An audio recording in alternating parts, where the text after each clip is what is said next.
ପ୍ରେମ ବିବାହ କରିଥିବା ପୁରୁଷମାନଙ୍କ ପାଇଁ ଏକ ପ୍ରେରଣାଦାୟୀ କାହାଣୀ। ରାତିରେ ଶୋଇଥିବା ବେଳେ ଫୋନରେ ବାରମ୍ବାର ମେସେଜ ଆସିବା ସାଉଣ୍ଡରେ ମୋ ନିଦ ଭାଙ୍ଗିଗଲା। ସୌରଭଙ୍କ ଫୋନକୁ ମେସେଜ ଆସୁଥିଲା।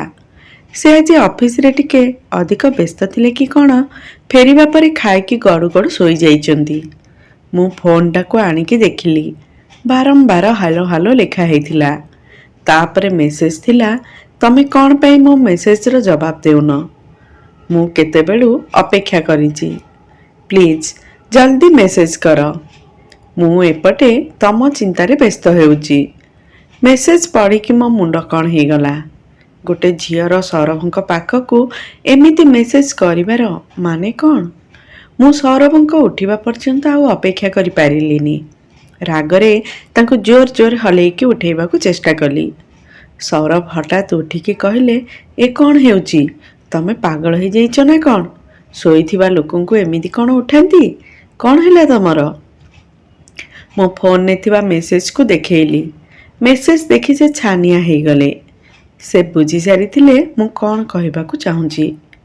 କିନ୍ତୁ ଚୋର ମୁହଁ ଟାଣ ପରି କିଛି ସମୟ ନୀରବ ରହି କହିଲେ, ତମେ ଭୁଲ ବୁଝୁଛ। ଇଏ ହେଉଛି ମୋ ସାଙ୍ଗ, ଜଣେ ପୁଅଟା ମୋତେ ଏମିତି ହଇରାଣ କରିବାକୁ ଚେଷ୍ଟା କରୁଛି। ସୌରଭଙ୍କ ହାବଭାବରୁ ମୁଁ କିନ୍ତୁ ବୁଝି ସାରିଥିଲି ସେ ମୋତେ ମିଛ କହୁଛନ୍ତି। ତାଙ୍କର ଗୋଟେ କଥା ମୁଁ ଶୁଣିଲିନି।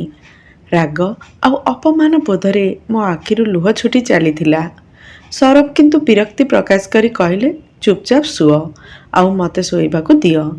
ଫାଲତୁ କଥା କହି ମୋତେ ବିରକ୍ତ କରନି।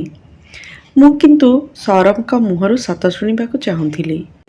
ଗୋଟେ ସ୍ତ୍ରୀ କେବେ ତା ସ୍ୱାମୀ ଫୋନରେ ଆଉ କେଉଁ ଝିଅର ମେସେଜ ବରଦାସ୍ତ କରିପାରିବନି। ମୋ ହାତରୁ ସେ ଫୋନଟାକୁ ଛଡ଼େଇ ନେଲେ। ଆମ ଭିତରେ ଯୁକ୍ତି ତର୍କ ବଢ଼ି ଚାଲିଲା। ଏମିତିକି ସେ ମୋ ଉପରକୁ ହାତ ଉଠାଇବାକୁ ପଛେଇଲେନି। ମୁଁ ସ୍ତବ୍ଧ ହେଇଯାଇଥିଲି। ଏ ଭିତରେ ସୌରଭ କେତେ ବଦଳି ଯାଇଛନ୍ତି। ସତରେ ବିବାହ କ'ଣ ଏତେ ଶସ୍ତା?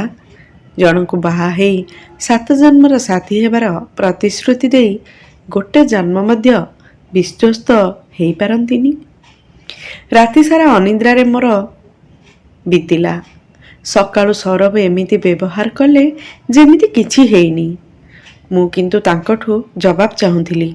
ସେ ମୋ ସହ ଏମିତି କ'ଣ ପାଇଁ କରୁଛନ୍ତି? ମୋ ଭାବନା ସହ ଖେଳିବାର ମାନେ କ'ଣ? ସେ କହିଲେ, ଦେଖ ମାନସୀ, ଚିତ୍ରା ମୋ ଅଫିସର ଜଣେ ସହକର୍ମୀ। ସେ ମୋର ଗୋଟେ ଭଲ ବାନ୍ଧବୀ। ଭଲ ବାନ୍ଧବୀ? ଜଣେ ଭଲ ବାନ୍ଧବୀ କ'ଣ ରାତି ଅଧରେ ଏମିତି ମେସେଜ କରେ? ମୋତେ ବିଶ୍ୱାସ ହେଉନି ସୌରଭ, ତମେ ମୋତେ ଧୋକା ଦେଉଛ। ସୌରଭ କହିଲେ, ତମେ ଯାହା ଭାବିବ। ଚିତ୍ରା ମୋତେ ବହୁତ ପସନ୍ଦ କରେ। ମୁଁ ତାକୁ କେତେଥର ବୁଝେଇଛି ଯେ ମୁଁ ବିବାହିତ। ତଥାପି ସେ ମୋତେ ଭଲ ପାଉଛି ଆଉ ମୋ ବିନା ବଞ୍ଚିପାରିବନି କହୁଛି। ସୌରଭ ବିନା ବିରତିରେ ଏତେ ସବୁ କଥା କହି ଚାଲିଥିଲେ। ମୁଁ ପଥର ପ୍ରାୟ ସବୁ କଥା ଶୁଣୁଥିଲି। ଯେମିତି ଧୀରେ ଧୀରେ ମୁଁ ବଧିର ହେଇଯାଉଥିଲି। ମୁଁ ପ୍ରଶ୍ନ କଲି, କିନ୍ତୁ ସେ ଝିଅ ଏତେ ସାହସ କରୁଛି କେମିତି? ସେଥିରେ ତମେ ସାମିଲ ଅଛ। ନିର୍ଭୟରେ ସୌରଭ କହିଲେ, ତମେ ଯାହା ଭାବିବ। ଯଦି ଏତେ କଥା ତମ ସାମ୍ନାକୁ ଆସିଲାଣି, ତାହେଲେ ସତ କହିଦେଉଛି ଯେ ମୁଁ ମଧ୍ୟ ଚିତ୍ରାକୁ ପସନ୍ଦ କରେ। ମାନେ, ତମେ କ'ଣ ମୋତେ ଖେଳଣା ଭାବିଛ ନା କ'ଣ? ମୁଁ ତମର ସ୍ତ୍ରୀ। ହଁ, ତମେ ମୋର ସ୍ତ୍ରୀ ଆଉ ସବୁବେଳେ ରହିବ ମଧ୍ୟ। କିନ୍ତୁ ମୁଁ କେଉଁଠି କାହା ସହ କଥା ହେଉଛି ସେଥିରେ ମୁଣ୍ଡ ଖେଳାଅନି। ଏତିକି କହି ସୌରଭ ଦୁମ୍ ଦୁମ୍ ହେଇ ବାହାରକୁ ପଳେଇଲେ। ମୁଁ ଘୃଣାରେ ଜଳୁଥିଲି। ମୋ ମନ ଆଉ ଶରୀର ଉଭୟ ଅବଶ ହେଇଯାଉଥିଲା। ଆଖି ଆଗରେ ନାଚିଗଲା ସେ ବିଗତ ଦିନର କଥାଗୁଡ଼ା। ସୌରଭଙ୍କ ସହ ସେ ପ୍ରଥମ ଦେଖା। ସେଦିନ ମୁଁ ମୋ ସାଙ୍ଗ ଘରକୁ ଯାଇଥିଲି। ଫେରିବା ବେଳେ ବର୍ଷା ହଠାତ୍ ଆରମ୍ଭ ହେଇଗଲା। ଅନବରତ ତୁହାକୁ ତୁହା ବର୍ଷା। ରାସ୍ତା ସୁନସାନ୍। ମୁଁ ସେଠି ଘଡ଼ିଏ ଅଟକିଗଲି। ବସ୍ ଷ୍ଟପ୍ରେ ବସ୍ରେ ଯିବା ଛଡ଼ା ଆଉ ମୋର କିଛି ଉପାୟ ନଥିଲା। କିଛି ସମୟ ପରେ ବସ୍ ଆସିବାରୁ ମୁଁ ଦୌଡ଼ି ଯାଇ ବସ୍ରେ ବସିଗଲି। ହଠାତ୍ ନଜର ପଡ଼ିଲା ସାଇଡ୍ ସିଟ୍ରେ ସୌମ୍ୟ ବସିଥିଲେ। ମୋ ପାଇଁ ସେ ଥିଲେ ଅଜଣା।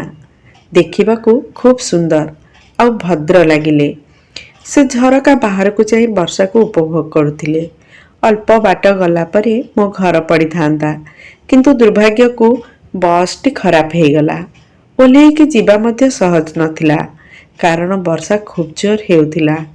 କିଛି ସମୟ ବସିବା ପରେ ସୌମ୍ୟ ପଚାରିଲେ, ଆପଣ କେଉଁଠି ଓହ୍ଲାଇବେ? ମୁଁ ଏଇ ପାଖରେ, ଆଗ ଛକରେ ଓହ୍ଲେଇବି। ଆଚ୍ଛା, ମୁଁ ତ ଅଫିସରୁ ଫେରୁଛି, କିନ୍ତୁ ଆଜି ଏ ବର୍ଷା। କଥା ହେଉ ହେଉ ଆମେ ବହୁତ ମିଶି ଯାଇଥିଲୁ। ସେ ମୋତେ ମୋ ଫୋନ୍ ନମ୍ବର ମାଗିଲେ। ମୁଁ ମଧ୍ୟ ଜାଣିନି କାହିଁକି ମୋର ଫୋନ୍ ନମ୍ବର ତାଙ୍କୁ ଦେଇଦେଲି, ବିନା କୌଣସି ପ୍ରତିବାଦରେ। ଯେମିତି କିଛି କୁହୁକ ହେଇଯାଇଥିଲା ମୋ ଉପରେ। ଏତେ ମେଳାପି ମୁଁ ନୁହେଁ, ତଥାପି ମୋର କ'ଣ ହେଇଥିଲା କେଜାଣି ମୁଁ ଗୋଟେ ସାଙ୍ଗ ଭାବି ନେଇଥିଲି ସୌମ୍ୟକୁ। ତାପରେ ଆମେ କଥା ହେଉଥିଲୁ ଫୋନ୍ରେ। ଘଣ୍ଟା ଘଣ୍ଟା ବିତୁଥିଲା ତାଙ୍କ ସାଙ୍ଗେ କଥା ହେବାରେ। କିନ୍ତୁ ଦିନେ ସେ ମୋତେ ପ୍ରେମ ପ୍ରସ୍ତାବ ଦେଲେ। ମୁଁ କିନ୍ତୁ ମନା କରିଥିଲି, କାରଣ ସେ ଥିଲେ ସୁନ୍ଦର, ଭଲ ଚାକିରି ମଧ୍ୟ କରିଥିଲେ। ମୋତେ ଲାଗୁଥିଲା ମୋଠୁ ଭଲ ଝିଅ ତାଙ୍କ ଜୀବନରେ ଆସିବେ। ମୋତେ କ'ଣ ପାଇଁ ସେ ଭଲ ପାଇବେ? କିନ୍ତୁ ସୌମ୍ୟ ମୋତେ ବିଶ୍ୱାସ ଦେଲେ ଯେ ପ୍ରେମ ତ ଆତ୍ମାରୁ ହେଇଥାଏ। ଏଥିରେ ଉଚ୍ଚ ନୀଚ, ଧନୀ ଗରିବ, ସୁନ୍ଦର ଅସୁନ୍ଦରର କୌଣସି ସ୍ଥାନ ନଥାଏ। ମୋର ସୌମ୍ୟଙ୍କ ଉପରେ ବିଶ୍ୱାସ ଆସିଲା। ତାପରେ ମୁଁ ରାଜି ହେଇଥିଲି। ତାପରେ ଆମର ବାହାଘର ହେଇଥିଲା। ଏବେ ଆମେ ବାହାଘରକୁ 5 ବର୍ଷ ବିତି ସାରିଥିଲା। ଆମର ଗୋଟେ ପୁଅ ମଧ୍ୟ 3 ବର୍ଷର। ସୌମ୍ୟ ଏମିତି କେମିତି କରିପାରିଲେ?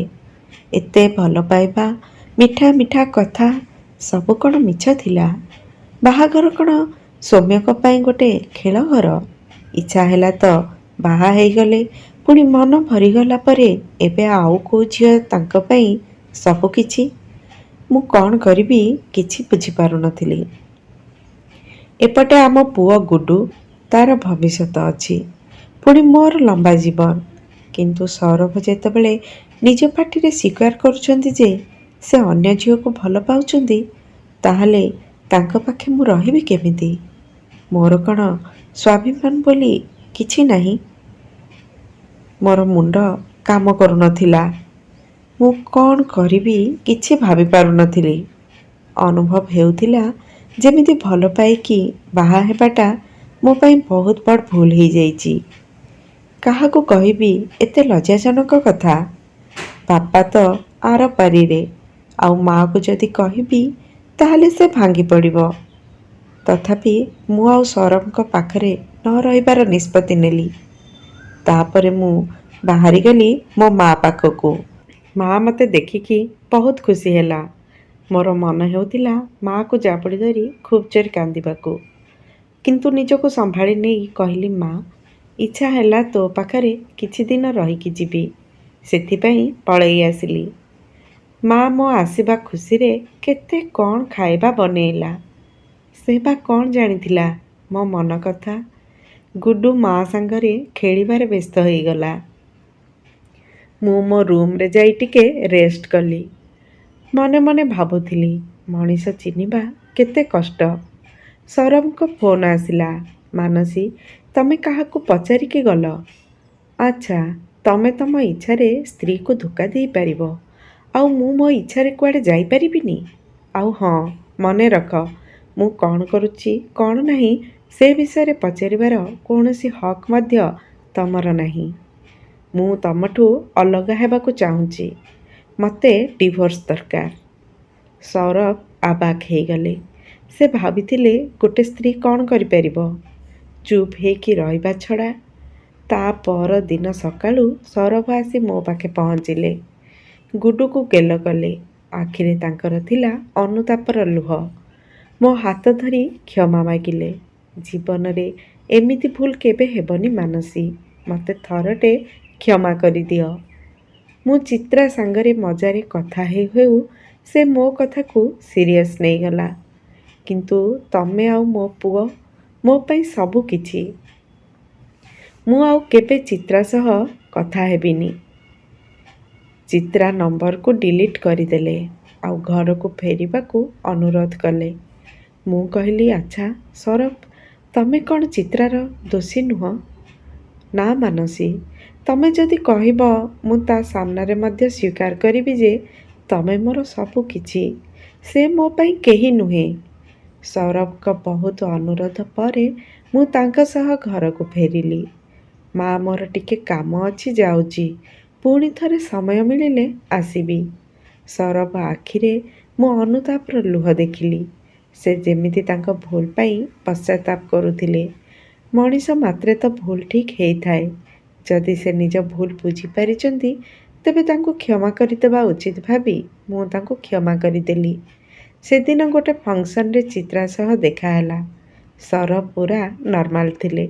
ଚିତ୍ରା ମଧ୍ୟ ମୋ ସହ ଦେଖା ହେଲା ଆଉ ତାର ଭୁଲ ପାଇଁ କ୍ଷମା ମାଗିଲା। ସେଦିନ ଚିତ୍ରା କହିଲା, ଏଥିରେ ସୌରଭଙ୍କର ଯେତିକି ଭୁଲ ନାହିଁ ତାଠୁ ଅଧିକ ଭୁଲ ମୋର।